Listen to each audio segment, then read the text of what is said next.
Glória a Deus, Santa Cruz, cidade amada, cidade querida. Olá, tudo bem com você? Eu me chamo Evandro Leal e estamos iniciando mais um programa A Voz da Profecia.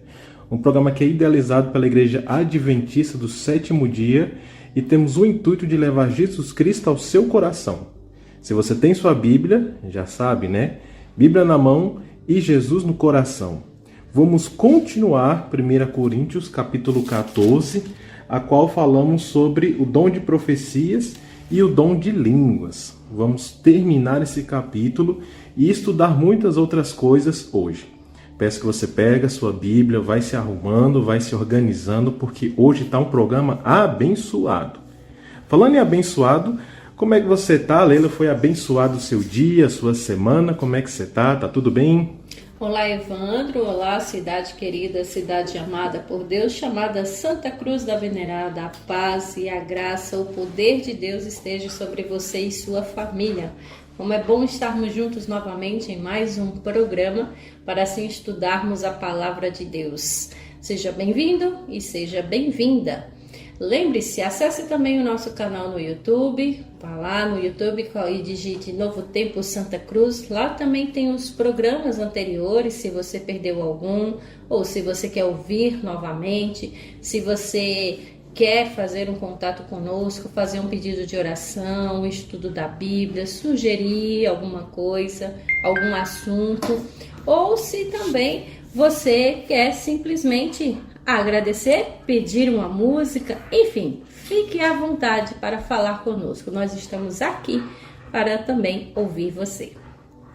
Quero desejar também um alô especial para o nosso amigo e irmão Evanildo, que tem um grupo no WhatsApp, que está dando estudo para várias pessoas.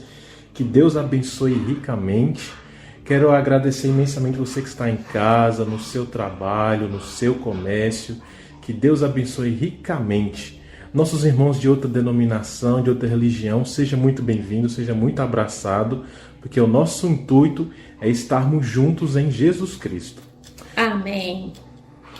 Nós vamos agora ouvir uma música especial, um resumo também do capítulo 14 que nós vamos estudar agora. E logo em seguida nós voltaremos para assim começarmos a ler, meditar na palavra de Deus. Então não sai daí, que a gente volta já.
FM. Com gritos estranhos e pronunciando coisas que aparentemente nenhum mortal em seu juízo normal pudesse entender, teve início em Los Angeles a mais recente seita religiosa. Foi isso que disse a edição de 18 de abril de 1906 do Los Angeles Times. O jornal ainda acrescentou: as reuniões acontecem em um prédio decadente da Rua Azusa e os devotos de doutrinas estranhas praticam os ritos mais fanáticos, pregam as mais extravagantes teorias e se colocam em estado de louca euforia quando se entregam ao fervor pessoal. Este foi, segundo muitos acreditam, o início do movimento pentecostal moderno. O líder do movimento, William J. Seymour, era um pregador batista negro, recém-chegado de Houston, o qual ensinava que os cristãos deveriam se santificar e ser batizados no Espírito Santo. Sem dúvida, os pilares da pregação de Seymour estavam certos. O problema estava na restrição que ele fazia a respeito do termo batismo do Espírito Santo.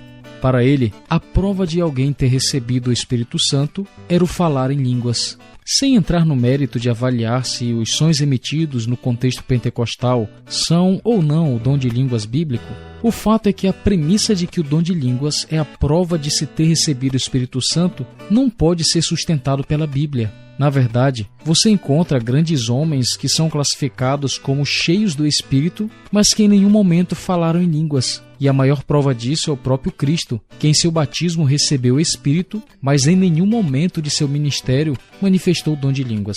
Nos tempos do apóstolo Paulo havia um problema na igreja local por causa do dom de línguas. Como algumas pessoas queriam mostrar que tinham o Espírito Santo, elas falavam no meio do culto simultaneamente, o que causava uma grande confusão. Na primeira carta de Paulo aos Coríntios, ele fala da necessidade de ordem no culto. No capítulo 14, a partir do verso 27, lemos: no caso de alguém falar em outra língua, que não seja mais do que 2 ou quando muito 3, e isto sucessivamente, e haja quem interprete, mas não havendo intérprete, fique calado na igreja, falando consigo mesmo e com Deus. Será que o conselho de Paulo não é necessário para os cultos de hoje? Vale lembrar sua recomendação final contida no verso 40. Tudo, porém, seja feito com decência e ordem. Cultura Novo Tempo FM. Muito bem, já estamos de volta ao nosso programa, depois de uma música belíssima de Rafaela Pinho, em que a letra disse que Deus deve vivificar, reavivar a sua igreja, porque tudo nela deve ser feito com ordem e decência. E é inclusive sobre isso que nós vamos estudar agora na primeira carta aos Coríntios, capítulo 14. Mas antes, vamos orar. Senhor nosso Deus e nosso Pai, mais uma vez nos entregamos em Tuas santas mãos para o Senhor nos ajudar, nos capacitar, nos dar discernimento e entendimento através da Tua palavra. Que falamos aqui tudo para a glória do Teu santo nome, mas também para o enriquecimento espiritual dos Teus filhos. Que tudo que venhamos estudar aqui e agora modifique a nossa vida espiritual e que Teus filhos coloquem em prática. Acreditem, Senhor, que a Tua palavra, que a Bíblia Sagrada é o Senhor falando com cada um dos Seus filhos. Então fique conosco. Te convidamos para nos ajudar agora neste momento, em nome de Jesus. Amém. Amém. Então vamos lá. Na semana passada nós estudamos o capítulo 14, falamos sobre o dom de profecia, que é superior ao dom de línguas, os dons em face aos visitantes da igreja, que deve ser com ordem, decência. Nós vamos dar continuidade a esse capítulo agora a partir do versículo 26, em que Deus orienta Paulo para orientar a igreja de Corinto a necessidade de ter ordem no culto. E esse assunto é muito, muito importante, porque você gostaria de estar num lugar onde tem balbúrdia, barulho, as pessoas caindo? Nós estamos aqui, caro ouvinte, queridos amigos, claro que não é para atacar ninguém, mas levar em conta o que a Bíblia diz sobre a questão da ordem no culto nas igrejas, tá bom? Então vamos lá? A partir do versículo 26, a necessidade de ordem no culto na igreja. Paulo começa dizendo o seguinte: portanto, que diremos, irmãos? Quando vocês se reúnem, cada um de vocês tem um salmo ou uma palavra de instrução. uma revelação, uma palavra em uma língua ou uma interpretação. Tudo seja feito para edificação da igreja. Se, porém, alguém falar em língua, devem falar 2, no máximo 3, e alguém deve interpretar. Se não houver intérprete, fique calado na igreja, falando consigo mesmo e com Deus. Tratando-se de profetas, falem 2 ou 3, e os outros julguem cuidadosamente o que foi dito. Se vier uma revelação a alguém que está sentado, cale-se primeiro. Pois vocês todos podem profetizar, cada um por sua vez, de forma que todos sejam instruídos e encorajados. O espírito dos profetas está sujeito aos profetas, pois Deus não é Deus de desordem, mas de paz, com todos, como em todas as congregações dos santos. Permaneçam as mulheres em silêncio nas igrejas, pois não lhe é permitido falar. Antes permaneçam em submissão, como diz a lei. Se quiserem aprender alguma coisa, que perguntem a seus maridos em casa, pois é vergonhoso uma mulher falar na igreja. Acaso a palavra de Deus originou-se entre vocês? Se são vocês o único povo que ela alcançou?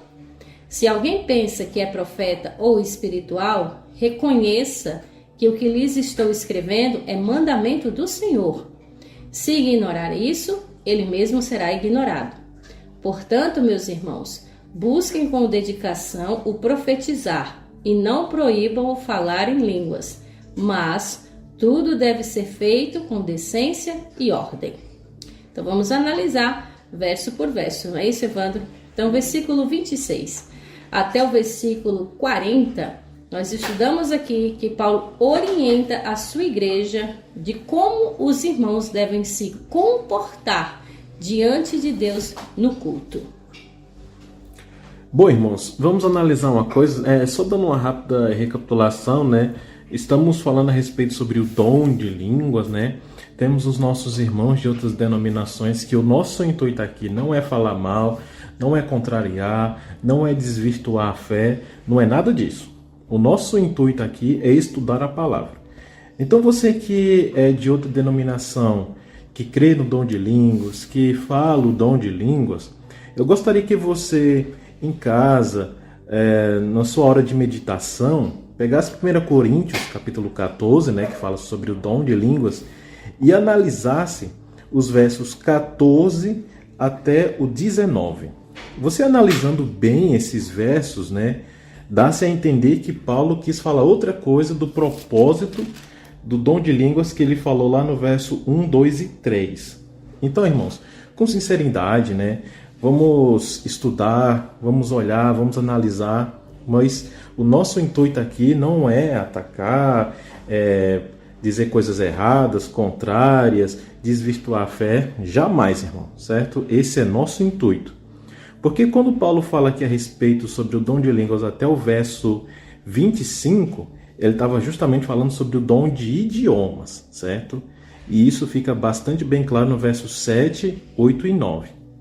Então, adentrando aqui no verso 26 em diante, Paulo aqui ele faz a questão sobre a ordem no culto. Né? Na hora que da congregação da igreja está se reunindo nos dias de culto. Então, vamos imaginar, Leila, que uma igreja, um culto, tem barulho bastante alto. Óbvio, vai ter os instrumentos musicais, né, o pregador falando e etc. Tudo bem, vai ter um volume. Mas se exceder o volume demais, vai ficar muito alto e fica aquele barulho, né, que atrapalha o ouvido, né? Então, essa não é o propósito. O propósito é que haja um culto em silêncio, de acordo com o verso 33, que vamos chegar lá, o culto tranquilo. Mas antes de adentrar aqui na minha fala, eu gostaria que os irmãos também lessem esses versos juntamente aqui com Efésios, capítulo 4. Eu estou abrindo aqui, ó, e você pode perceber que em Efésios ele dá basicamente o mesmo assunto, só que em outro livro. Você pode perceber aqui do capítulo 4 de Efésios, por exemplo, do verso 25 em diante, ele tem o mesmo assunto. Veja só o verso 25. Portanto, cada um de vocês deve abandonar a mentira e falar a verdade ao seu próximo, pois todos somos membros de um mesmo corpo. Somos igrejas, temos que falar a verdade. Não vamos falar a verdade gritando, concorda? Já no verso 29 em diante, ele diz o seguinte: nenhuma palavra torpe, ou errada, suja, saia da boca de vocês, mas apenas o que for útil para edificar os outros, conforme a necessidade, para que conceda graça aos que ouvem. Lendo esse verso juntamente com os versos de 14 a 19 de 1 Coríntios capítulo 14, se entende melhor a questão do dom de línguas. Olha o verso 30. Não entristeçam o Espírito Santo de Deus, com o qual vocês foram selados para o dia da redenção. Verso 31. Livrem-se de toda amargura, indignação e ira, gritaria e calúnia, bem como toda a maldade. Eu quis frisar aqui justamente no verso 31, que fala sobre gritaria. Então Paulo, aqui em Efésios capítulo 4, verso 31, ele está dizendo que não é do fruto do Espírito Santo uma pessoa que grita, que é irada, que é indignada e amargurada de coração. Óbvio, ter raiva é um sentimento, mas que não seja uma raiva por qualquer coisa. O fato é que a gente não pode sair gritando à torta e à direita, estar irado à torta e à direita, indignado, amargurado, caluniando e toda a maldade à torta e à direita. Isso não é o dever do cristão. Então, para começar, eu queria dizer isso, irmãos. Leia 1 Coríntios capítulo 14, do versos 26 até o 40, juntamente com Efésios capítulo 4, que os textos se encaixam muito bem e assim é melhor a compreensão dos textos. Muito bem.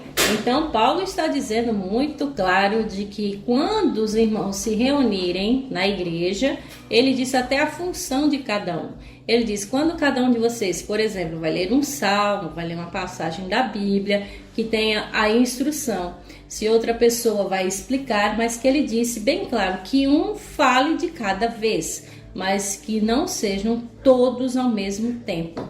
Porque ele disse também que tudo deve ser feito para a edificação da igreja, para o crescimento espiritual dos filhos de Deus, tá? No versículo 27, ele continua dando continuidade àquilo que ele disse anteriormente, que se alguém falar em outro idioma, em outra língua, deve falar no máximo 2, ou no máximo 3, aliás, e que deve ter um intérprete. Como a gente já explicou no programa passado, de que mesmo que fale em outro idioma, deve ter uma interpretação para que a igreja entenda. Agora, se não tiver um intérprete na hora, então é melhor ficar calado, porque fica a pessoa ali falando consigo e com Deus, porque deve ter entendimento no culto. Com certeza, caro ouvinte, quando você vai para os evangelhos e lê, estuda e percebe como Jesus pregava, quando Jesus pregava, onde ele pregava, com certeza você entende que todas as pessoas estavam entendendo o que Jesus estava falando. Não importava se ele falava mais aramaico, mas ele também falava outros idiomas, que era o grego. Mas, de qualquer forma, todos entendiam o que Jesus estava falando. Então é isso que Paulo está enfatizando, que quando estiver na igreja cultuando a Deus, todos devem entender. Todos devem fazer, sim, a palavra da pregação, profetizar, que é levar a mensagem. Nesse caso, quando Paulo fala em profetizar, é levar a mensagem de salvação. Mas ele diz, como no versículo 31, cada um de uma vez, por sua vez, e que todos sejam instruídos e encorajados. Então, a palavra que a pessoa for pregar, a mensagem que for profetizar, não estou falando de profetizar, de revelar futuro, mas de mostrar a vontade de Deus, que seja no máximo 2 pessoas, um de cada vez, e que isso haja uma instrução, um encorajamento para a igreja. Sabe por que, ouvinte, Deus manda Paulo dizer isso para o povo de Corinto e para nós hoje? Porque no versículo 33 ele explica que Deus não é Deus de desordem. Deus é um Deus de paz. Então, se ele é de paz, ele é de calmaria. Com todas as congregações dos santos, como ele diz, toda igreja, ela deve se comportar de maneira ordenada. E o que isso quer dizer ordem? Um de cada vez. E que haja de maneira calma, tranquila, de paz. Já que o Espírito Santo está trabalhando nessa igreja, o Espírito Santo atua exatamente dessa forma, de paz. Agora, quando entra no versículo 34, aí algumas pessoas podem pensar, poxa, então quer dizer que as mulheres não podem falar na igreja? Como ele diz, permaneçam as mulheres em silêncio na igreja, não é permitido falar na igreja. E aí, o que a gente pode entender disso? Evandro, então, as mulheres naquela época eram então diminuídas? Que elas não poderiam nem sequer falar na igreja? Ou cantar? Ou pregar? Qualquer coisa do tipo? O que dizer desse versículo? O que Paulo estava dizendo aqui? Será que Paulo estava sendo machista? Olhando assim parece mesmo, né? A gente tem que ter cuidado com isso. Mas veja o seguinte antes, sobre o verso 33 é muito interessante. Eu gostaria, irmãos, que você frisasse nessa frase, né? Porque Deus não é Deus de desordem, mas de paz. Então você, meus irmãos de outra denominação, seja Assembleia, Católica, Batista, Católica, qualquer outra, eu gostaria que você analisasse essa frase, estudasse e refletisse sobre essa frase. Se aqui está dizendo que a igreja tem que ter ordem e paz, por que as igrejas têm muito volume alto, muito movimento? Já parou para analisar? O meu intuito aqui não é atacar, não é falar mal, mas apenas que você reflita isso.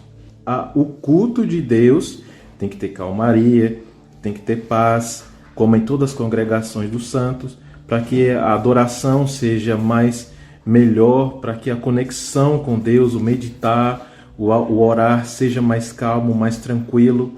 A paz, a oração é melhor em um lugar calmo do que em um lugar agitado, concorda? Então medite e reflita sobre isso, tudo bem? Bom, então falando a respeito sobre o 34 em diante, quando Paulo fala aqui que a mulher deve permanecer em silêncio na igreja, porque não é permitido falar, ela permanece a submissão da lei, a gente olha assim e pensa, olha, tá vendo? Paulo é machista, só quem pode falar é homem. A mulher tem que ficar em casa fazendo as coisas em silêncio, isso é até que machista. Mas se você perceber bem, um dos pontos que pode responder mesmo, está no próprio texto, é quando Paulo diz que em casa, né, a esposa, a mulher, pergunte para o marido. Não no sentido assim de, o pastor falou, mas só vou perguntar quando chegar em casa. Naquele tempo, a cultura era muito diferente de hoje, né, Leila? Isso mesmo. E uma das coisas que mais tinha nessa época era a cultura na igreja de Corinto, alguns costumes também, e costumes de homens, mas que os irmãos estavam trazendo para dentro da igreja, tá? Então isso era uma questão cultural, não era questão de que Deus estava mandando agora as mulheres ficarem caladas. Mas também, a gente não pode esquecer um detalhe, que naquela época, em Corinto, também havia muito paganismo, havia cultos também a deuses pagãos, inclusive a deusa Diana, e lá também existia uma congregação, entre aspas, de mulheres, e que mulheres também que levavam, que faziam cultos também a essa deusa. E algumas eram casadas, outras não, mas aqui Paulo dá uma orientação para não chocar nenhum tipo de doutrina naquela época. Por exemplo, se uma mulher que frequentasse o templo de Diana ou de outros deuses, aí ela, por exemplo, ia para a igreja de Cristo, porque vai que ela já estava sendo tocada pelo Espírito Santo. Mas aí vai que ela quer falar lá na frente, vai que ela quer dizer alguma coisa e trazer essa doutrina pagã para dentro da igreja. Então tinha esse cuidado. Então, queridos, quando Deus fala que quer ordem, é exatamente isso. Por exemplo, você está na sua igreja, você vai permitir, por exemplo, uma pessoa que você nunca viu, nunca conheceu, chega lá, pega o microfone e vai falar, vai cantar ou vai pregar? Você permitiria? Seja sincero. Não, né? Porque você não conhece a pessoa. Você não sabe a índole dessa pessoa. Você não sabe de onde saiu essa pessoa. Então tem que ter, sim, cuidado para que essa pessoa, quando pegar o microfone, ela esteja instruída por Deus. Então, muitas mulheres lá também cultuavam a outras deuses pagãs, como a deusa Diana, e queria com certeza trazer alguma doutrina para dentro da igreja. Então, não é machismo, mas simplesmente ordem, decência, coerência, bom senso. Isso era uma lei? Era, sim, mas uma lei de homens, que pelo fato de que deveria ter cuidado para quem fosse permitido falar, pregar, cantar. Porque a gente lembra, né, Evandro, que até no Antigo Testamento Deus não aceitou o fogo estranho dos filhos de Eli. Então o templo é sagrado. E tanto é que a gente pode ver lá em Atos, Débora, né, por exemplo, Áquila e Priscila, por exemplo, Priscila, a esposa de Áquila, né, que pregava, fazia muitas obras para Deus, né? Um grande testemunho temos ali de mulheres na Bíblia. Isso. Então, não é todas as mulheres, viu, mulheres? Vocês devem sim pregar se você de fato aceitou a Jesus, se você aceitou a doutrina da sua igreja, se o seu testemunho condiz com sua fé, se você realmente é uma mulher de Deus, que está com o intuito de edificar a igreja, e você está junto com o seu marido, e você tem a boa índole, é uma boa cristã, por que não pregar? Não é? Então, é essa questão, não é qualquer pessoa que deve pregar, porque existem muitas mulheres na Bíblia que também pregaram, que foram mulheres, foram juízas, como por exemplo também Dorcas foi uma boa mulher. Então tem muitas mulheres missionárias. Eu mesma sou uma mulher missionária. Onde Deus mandar eu vou pregar, mas eu tenho que saber que o meu testemunho tem que condizer com aquilo que eu acredito. Então, mulheres, não fiquem preocupadas, porque vocês, sendo mulheres de Deus, falem, preguem. Se vocês estão instruídas pelo Espírito Santo, está de acordo com a palavra de Deus, você tem um bom testemunho, por que não falar na igreja? Tá? E então aqui não há nenhum tipo de machismo. E Paulo, finalizando, no versículo 36, ele pergunta: acaso a palavra de Deus originou-se entre vocês? São vocês o único povo que ele alcançou? Não. Então, Paulo está dizendo, então todas as pessoas são bem-vindas à igreja, mas Deus não aceita tudo. Guarde isso. Deus aceita todos na igreja, mas não aceita tudo. A pessoa, por exemplo, está no vício das drogas, no vício do fumo, no vício da bebida alcoólica, ou vive uma vida de fornicação, relações sexuais ilícitas. E você pode pensar, eu não posso ir para a igreja. Pode e deve, porque Deus quer te salvar. Mas chegando lá você vai se arrepender, não pregar. Então estou entendendo que existe sim uma ordem, uma decência, um bom senso. Você é bem-vindo na igreja, você é bem-vindo na casa de Deus. Com certeza toda pessoa é bem-vinda. Porém tem que se ter cuidado. Por exemplo, você que é líder de igreja, você vai permitir um bêbado pregar? É capaz dele instruir a igreja a beber, né? Então é esse o cuidado que Paulo está tendo com os irmãos, tá? Então tem que reconhecer, tem que estar diante de Deus em arrependimento, em confissão dos seus pecados, para que ele atue através de você, mas que você tenha um bom testemunho. Essa questão da ordem e da essência se encaixa também em questão de um culto ser calmo, de acordo com o verso 33, sem muito barulho, sem volume alto, tranquilo. Tanto também essa decência e ordem se encaixa, por exemplo, para os pregadores, chegar na hora, roupa adequada, postura adequada, palavras adequadas, a igreja sentada de maneira adequada, o sonoplasta de maneira adequada, os músicos de maneira adequada, a igreja limpa e adequada. Essa questão de decência e ordem se encaixa em todos os aspectos, em todas as áreas, certo? Até na nossa casa.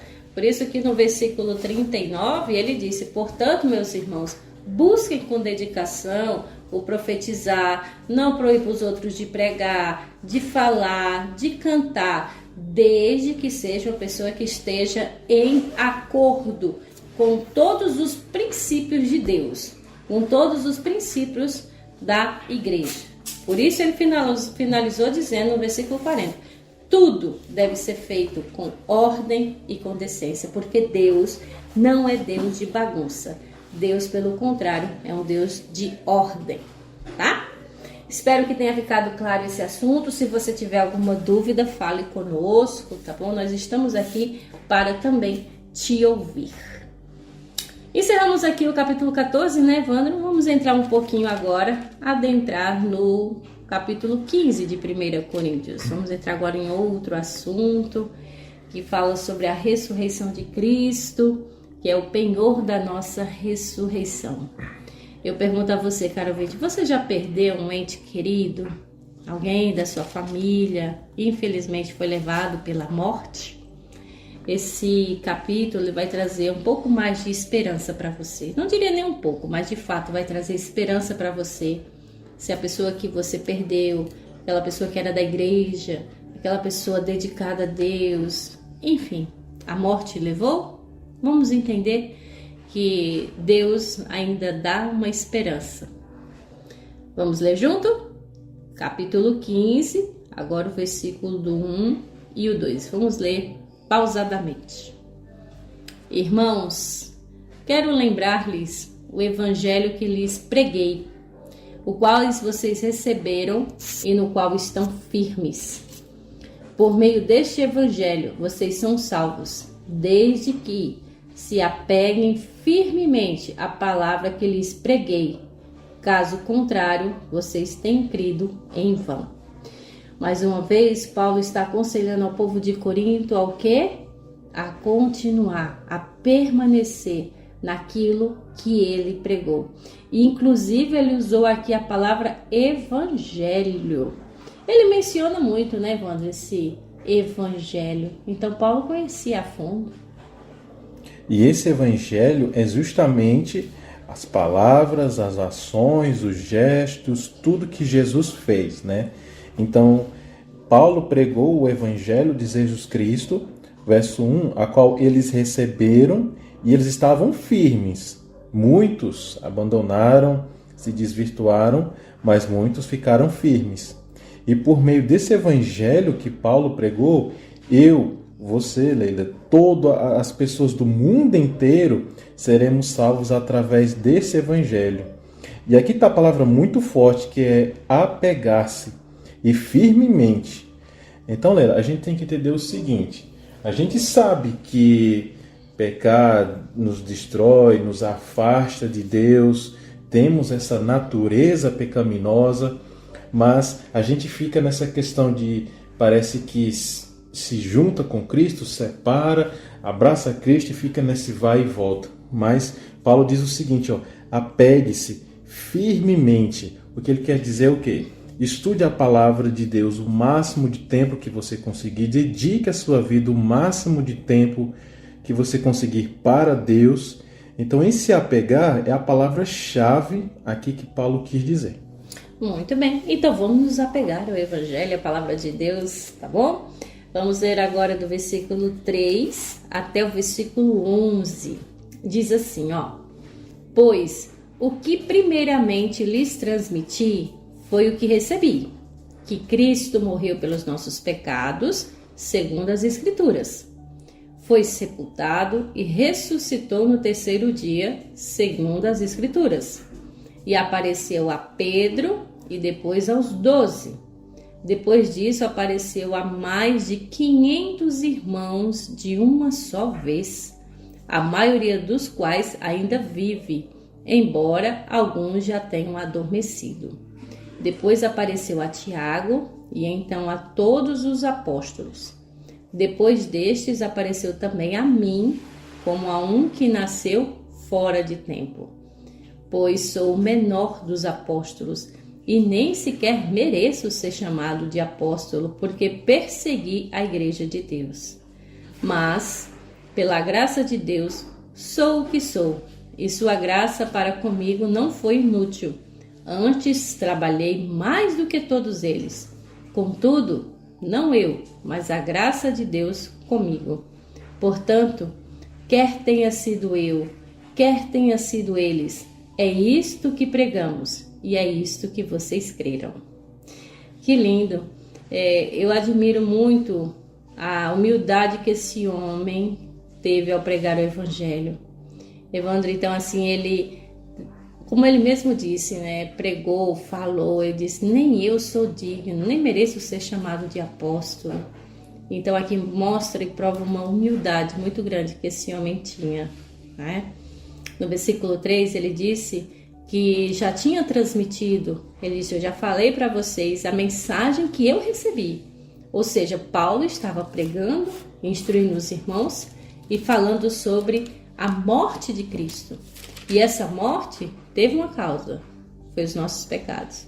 Então, eu estava dizendo para os irmãos, olha, eu estou transmitindo para vocês a mensagem que eu recebi. Foi que Cristo Jesus, ele morreu pelos nossos pecados. E isso foi escrito há muito tempo já nas Escrituras. Além dele morrer, ele foi sepultado, foi ressuscitado no terceiro dia, também segundo a palavra. Então, Paulo já estava apresentando o plano de salvação para os irmãos de Corinto. Logo depois, quando Jesus ele ressuscitou, ele permaneceu na terra por 40 dias. E ele apareceu, sim, a Pedro, aos 12 discípulos, a Tomé, que duvidou dele, mas ele permaneceu na terra, ainda por 40 dias pregando, curando, ensinando. E logo em seguida, a prova clara de que 500 irmãos viram Jesus também. Então imagina a multidão. Então muitas pessoas viram Jesus ressuscitado. E muitas dessas pessoas também presenciaram Jesus em vida. Então, alguns morreram na época, mas outros ainda estavam vivos e viram Jesus ressuscitado. Apareceu a Tiago, todos os apóstolos, apareceu ao próprio Paulo na estrada que levava para Damasco, tá? E ali foi onde aconteceu a conversão do próprio Paulo. E aqui ele se compara, que era o menor de todos eles. Porém, uma coisa que Paulo destaca é que ele trabalhou muito mais do que os apóstolos. Sofreu muito mais. Também, claro que todos os apóstolos sofreram, morreram, né? Mas ele mesmo disse, né, que nem sequer merecia ser chamado de apóstolo porque ele perseguiu a igreja. Mas ele disse, trabalhei mais do que todos eles. E de fato, quando a gente olha, né, quando o trabalho de Paulo só em escrever tantas cartas, praticamente quase o Novo Testamento, então esse homem de fato mostra que trabalhou para Jesus com humildade e com perseverança. Eu só quero frisar aqui que eu achei muito interessante o verso 6. É muito interessante porque ele fala o seguinte, depois disso apareceu a mim a mais de 500 irmãos de uma só vez, no caso Jesus, né? E a maioria dos quais ainda vive. Ou seja, Jesus apareceu depois da sua morte e mais de 500 pessoas viram, e no tempo aqui de Paulo tinha algumas que ainda estavam vivas. Aí ele fala, embora alguns já tenham adormecido. Esse adormecido é realmente no sentido de morreu. Então, muitas vezes, aqui no Novo Testamento, Jesus e Paulo também usa a ilustração da morte como um sono. E se você poder perceber lá em João, capítulo 11, verso 11, o próprio Jesus falou, nosso amigo Lázaro adormeceu, mas eu vou despertar. Então veja a morte como um sono. Não foi para o céu, o inferno, no Sheol, tá no purgatório, nada disso. De acordo com esse verso e de acordo com João capítulo 11. E todo o capítulo 11, né, mostra que a pessoa quando morre está em um estado de sono, sono profundo. Mas outro verso interessante que achei é o verso 10, que ele fala, mas pela graça de Deus eu sou o que eu sou. Pecador, já persegui muitas pessoas, mandei matar muitas pessoas, mas ele fala, a graça de Cristo para comigo não foi inútil, ou seja, teve algo importante. Antes, trabalhei mais do que todos eles e, contudo, não eu, mas a graça de Deus comigo. E aqui, Leila, a gente analisa que muitas pessoas dizem: ah, não, eu cometi muito erros no passado, hoje eu não sou feliz, eu fico me martirizando. Teve uma pessoa que dizia que maltratou a sua mãe quando era viva, e quando ela veio a falecer: não, minha mãe morreu porque foi minha culpa, eu maltratei. Veja, realmente, se houve esse maltratar, tudo bem, mas veja que não ficar se culpando, esse é o ponto. Ficar se culpando, no caso: ah, não, eu sou um pecador, não vou para o céu, eu sou assim, vou viver assim. Aí vem Paulo, lá no capítulo 6, e fala: a gente foi batizado com Jesus Cristo e a nossa vida, ficou para trás. Agora a gente é uma nova criatura. Tanto é que até Paulo fala em Romanos, capítulo 7, verso 24: miserável homem quem sou, que me libertará do corpo sujeito à morte. Até Paulo reconhecia que ele era pecador, que ele era um homem miserável, que mandou matar muita gente, que fez muita coisa errada. Mas ele também tem que reconhecer em nós também que a graça de Deus é conosco, que a graça de Deus é comigo e com você. Se hoje você tem algum arrependimento, tem alguma mágoa, vá até Jesus Cristo, que a graça de Deus vai te libertar. Amém. Que assim seja. É só aceitar Jesus, tá? Nós vamos aqui finalizar o programa de hoje, faltam só alguns minutinhos, mas nós vamos ler agora do versículo 11 até o versículo 19. Nós vamos só dar continuidade nos próximos versículos, no próximo programa, tá bom? Mas vamos lá, versículo 12. Ora, se está sendo pregado que Cristo ressuscitou dentre os mortos, como algum de vocês estão dizendo que não existe ressurreição dos mortos? Se não há ressurreição dos mortos, nem Cristo ressuscitou.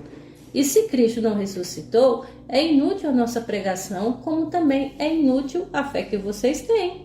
Mas que isso, seremos considerados falsas testemunhas de Deus, pois contra ele testemunhamos que ressuscitou a Cristo dentre os mortos. Mas se de fato os mortos não ressuscitam, ele também não ressuscitou a Cristo. Pois, se os mortos não ressuscitam, nem mesmo Cristo ressuscitou. E se Cristo não ressuscitou, inútil é a fé que vocês têm e ainda estão em seus pecados. Neste caso, também os que dormiram em Cristo estão perdidos. Se é somente para esta vida que temos esperança em Cristo, somos de todos os homens os mais dignos de compaixão.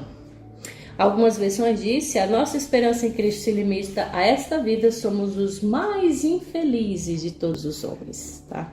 Vamos analisar aqui, gente. Aqui nessa época existia um povo que eram os chamados de saduceus, não é isso, Evandro? Em que eles não acreditavam na ressurreição.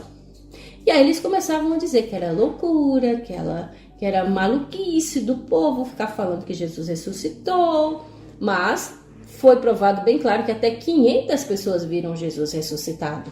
E algumas pessoas que viram ele vivo, viram ele morrer, né? E viram ele morto, viram ele ressuscitar. Então presenciaram a morte e a ressurreição de Jesus e estavam vivas no meio dessa multidão de 500 pessoas. Então isso é um fato verídico, isso de fato aconteceu. Então essas pessoas começaram a dizer que não, que era loucura, que não existia ressurreição, que ninguém ressuscita dos mortos, que isso não era possível. Mas Paulo disse: gente, se Cristo morreu e não fosse ressuscitado, então seria vão a sua morte. Pelo contrário, né? Ele foi morto, mas ele ressuscitou. E aí ele traz isso para nós também, que diz que se a pessoa morreu em Cristo Jesus, ela vai ressuscitar também. Então, ele deixa bem claro: se Cristo ressuscitou dos mortos, nós também, se chegarmos a morrer em Cristo Jesus, também ressuscitaremos. Ele disse: gente, se não tem ressurreição dos mortos, então nem Cristo ressuscitou. E como é que você explica Cristo vivo aqui e agora? É isso que Paulo estava dizendo. Então, trazendo para o dia de hoje, então, se você não acredita que Cristo ressuscitou, que está à direita de Deus, está no santuário intercedendo por nós como nosso advogado, Para que ter esperança? É inútil, então, a pregação, porque a maior das nossas esperanças é ver Jesus voltar. E é claro que ele vai voltar vivo, porque ele ressuscitou. Então, como ele diz no versículo 14, e se Cristo não ressuscitou, então é inútil a pregação. Para que pregar, então? Pregar sobre o morto, que não tem nenhuma função mais. Como é inútil a fé que vocês têm, ficar acreditando que não existe ressurreição. Então, e mais do que isso, ele disse, a gente vai ser considerado falsas testemunhas, porque muitos estavam lá, viram, como ele disse, pois contra eles testemunhamos que ressuscitou Cristo dentre os mortos. Mas de fato, os mortos não ressuscitam, se eles não ressuscitarem, ele também não ressuscitou a Cristo. Então, seria vã a nossa fé. Então, caro ouvinte, Cristo morreu, mas Cristo ressuscitou. E Cristo vai voltar vivo. E isso é que é nossa fé. É isso que ele tanto enfatiza, como ele diz no versículo 19. Porque se a gente ficar só acreditando nessa terra, só acreditando aqui, só vivendo pelo que essa terra nos mostra, nós seremos sempre infelizes. Então, Leila, podemos perceber que outro verso que se encaixa muito bem aqui, e essa é uma recomendação que eu faço para os irmãos, sempre quando tiver alguma dúvida, algum assunto que fala sobre esse tema, procura outros também. Porque aqui em 1 Coríntios, né, Paulo está falando a questão sobre a ressurreição, sobre os mortos, mas em outra questão também, ele fala também outro assunto parecido, que de acordo com o verso 17, né, se Cristo não ressuscitou, inútil é a fé que nós temos e ainda estamos em pecado. Então esse mesmo assunto, Paulo fala aqui em Romanos capítulo 6, verso 9 e 10. Ele fala, pois sabemos que tendo ressuscitado dos mortos, Cristo não pode morrer outra vez. A morte não tem mais domínio sobre ele, porque morrendo, ele morreu para o pecado uma vez por todas. Aí ele fala, mas vivendo, vive para Deus. Então Cristo está vivo hoje. E essa ressurreição que Cristo teve, nos dá a vida hoje. Então a gente tem que entender que a graça nunca vai ser desculpa para o meu pecar. Ah, Jesus ressuscitou, agora eu vivo pela graça, agora eu vou viver a graça do jeito que eu quero. Não, também não.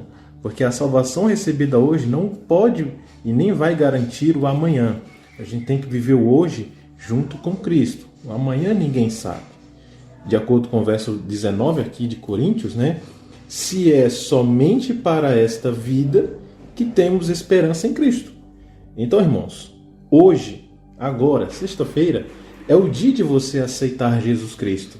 Não tem outro dia para você aceitar outro Cristo, ou aceitar a Cristo.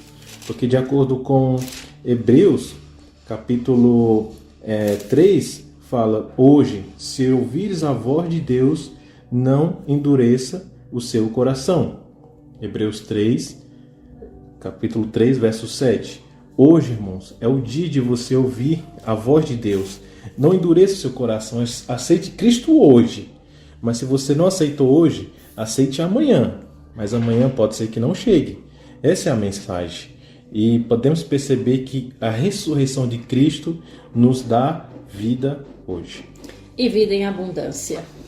Que Deus abençoe você, abençoe sua família. Próximo programa nós vamos dar continuidade a esse capítulo. Já chegamos ao finalzinho, mas antes vamos ouvir aqui rapidinho um resumo do que nós ouvimos hoje sobre o capítulo 15. Em seguida, uma música belíssima que fala de Cristo, que ele vive e reina. E logo em seguida, nós vamos orar por você. Voltamos já. Será que Jesus realmente ressuscitou?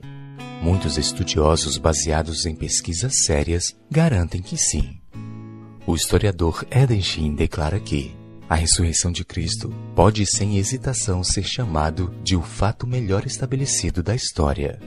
O pesquisador Evart garante que nada é mais certo historicamente do que Jesus ressuscitou da morte e apareceu novamente a seus seguidores. Na primeira carta que Paulo escreveu aos Coríntios, ele apresenta a prova de que a ressurreição foi real. No capítulo 15, a partir do verso 3, ele afirma que Jesus foi visto por mais de 500 pessoas depois que ressuscitou. Isso mostra que tal relato não poderia ser um mito, pois a pregação dos apóstolos aconteceu poucos anos depois de que tudo ocorreu. Havia muitas pessoas ainda vivas que acompanharam toda a história e facilmente poderiam desmenti-los. A verdade da ressurreição de Cristo é fundamental para o cristianismo. Isso nos lembra de que não adoramos um Deus morto, e que se ele venceu a morte, um dia nós também venceremos. A partir do verso 13 do capítulo 15 de 1 Coríntios, Paulo apresenta uma série de textos fundamentais para o cristianismo, os quais estão baseados na ressurreição de Jesus. Vou ler uma seleção deles. E se não há ressurreição de mortos, então Cristo não ressuscitou. E se Cristo não ressuscitou, é vã nossa pregação e vã a vossa fé. Se a nossa esperança em Cristo se limita apenas a esta vida, somos os mais infelizes de todos os homens. Visto que a morte veio por um homem, também por um homem veio a ressurreição dos mortos, porque assim como em Adão todos morrem, assim também todos serão vivificados em Cristo. E enquanto este corpo corruptível se revestir de incorruptibilidade, e o que é mortal se revestir de imortalidade, então se cumprirá a palavra que está escrita: tragada foi a morte pela vitória. Onde está, ó morte, a tua vitória? Onde está, ó morte, o teu aguilhão? Sim, a ressurreição de Cristo é nossa garantia de que um dia ressuscitaremos também. Como belamente declara o hino 70 do Hinário Adventista: porque ele vive, posso crer no amanhã. Porque ele vive, temor não há. Eu sei que minha vida não será mais vã, pois meu futuro em suas mãos agora está.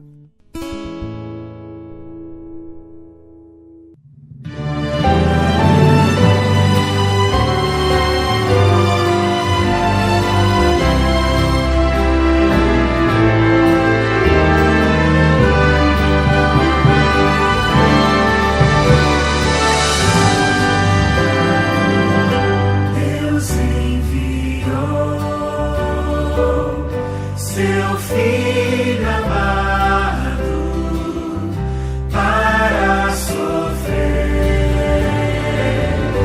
em meu lugar, na cruz morreu, mas vivo agora está, pois ressurgiu e para sempre viverá.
está nas mãos de Deus, está nas mãos de Jesus, porque Ele vive.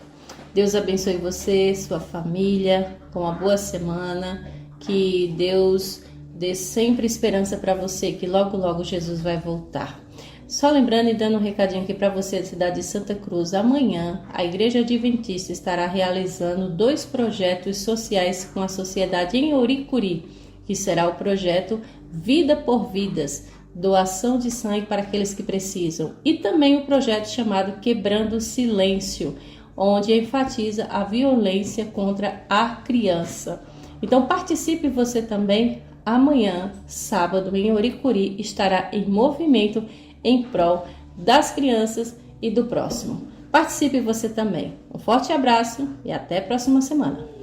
E lembre-se, irmãos, ainda que você ande pelo vale da sombra da morte, não tema, pois Deus é com cada um de nós. Lembrando que somente esta vida que temos esperança em Cristo. Hoje é o dia de aceitar a Cristo e de buscar a Cristo.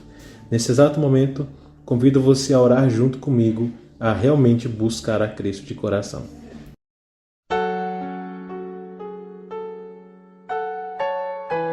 Querido Deus, maravilhoso Pai, obrigado por esse estudo. Aqui estamos nós te buscando, Senhor. Queremos te pedir que abençoe a nossa família, a nossa casa, nos dá a libertação, nos dá a cura. Queremos, Pai, estar mais junto de Ti. Abençoe essa cidade, os policiais, médicos, enfermeiros, políticos, todas as autoridades dessa cidade para que cuidem melhor dessa cidade.